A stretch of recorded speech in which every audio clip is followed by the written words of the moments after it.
At ang ikat naman na doon sila, di kapsimbel. O di kaya, minsan ba yan, next week na. Mama na, kompleto. Sabihin sa Cagayan, wala na.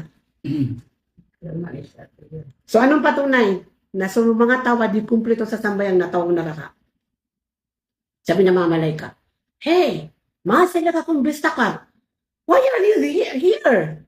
Sino yung kausap niya, mami? Fatima? Ayan yung kausap ng mga Muslim. So, masaya ka kung bista ka. So, narakawawa sakar na ipugiso mga malayka. Bakit ka nandito? Di ba Muslim ka? Bitimanan yan. Natrainis bago mga tao tunaraka. Ang mga Muslim, pigiran na lamiyakum minal musalling because we used to neglect our prayers. We don't care our prayers. We don't prioritize our prayer. Oh, mahal ko yung Allah. Pag-umrah. Pagbalik ko sa Pilipinas, hindi ko na mahal yung Allah. Oh, pag-umrah, priority ko yung sambayan ko, yung tarawih ko, yung tahajjud ko, yung qiyamul layl ko, yung Quran ko. Pero pag uwi ko ng Pilipinas, wait lang ya Allah ha. Siguro enough na yung isang buwan na nagpakahirap ako para sa'yo. So ngayon may utang na loob pa yung Allah sa'yo. Allah Akbar. Kaya naman tayo sa sarili natin, di ba?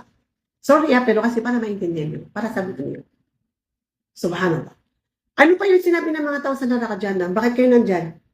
Kasi madadamot kami. Ay mano ito na mga tao sa naraka, mga Muslim, bago makasog sa surga, nalilitsurin muna ng mga malaikatul adab sa naraka. Una, hindi sila nagkukompleto ng sala. Pangalawa, madadamot sila. Maligod to. Natulikag ka to kayo sa maligod. Kasi lang kung tanong na nakaligod ka, no? Hindi lang kayo. Kasi mga tao tayo, doktora, nabutan ng mga malaika. Ginamala sa paratiyata, nabupya kinukinuha sila kung nalaman na burger na okay.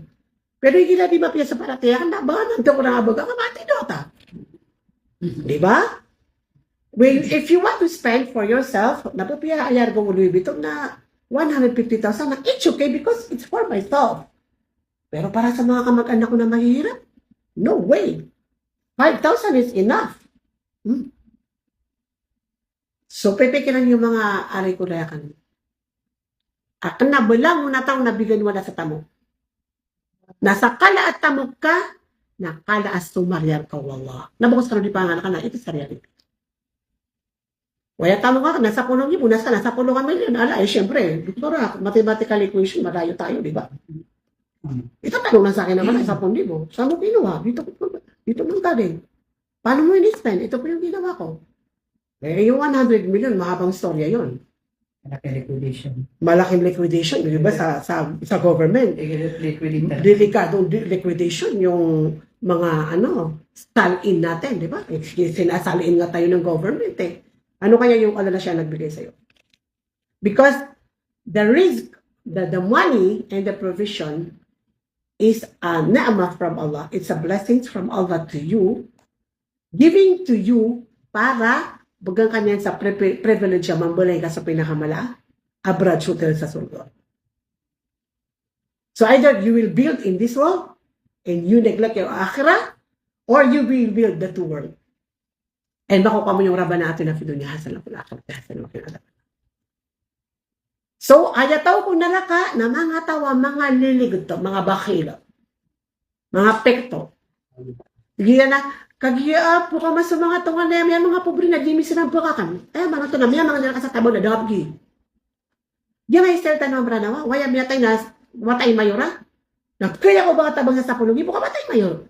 Na amay kasutungan ka minsan, makadua, makapat, pobre na, kaya nga sa sagibo, kamiya kalalanan. Inuto, hiplo ka sunday.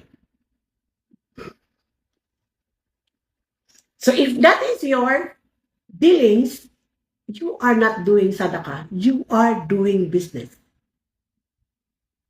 You do business with mayor. You don't do business with Allah. Right? So, sayang yung kabaitan ng Maranao eh. Sabi ko sa inyo, marami akong na-meet na iba't ibang tribo sa Pilipinas. I was blessed to travel from Sulu to everywhere. Diba? Na talagang mabait ang Maranao. Malatan may kapatid. Malatan may katabang. Pero kailangan kapatid, mula ngayon, ayusin mo na ang intention mo.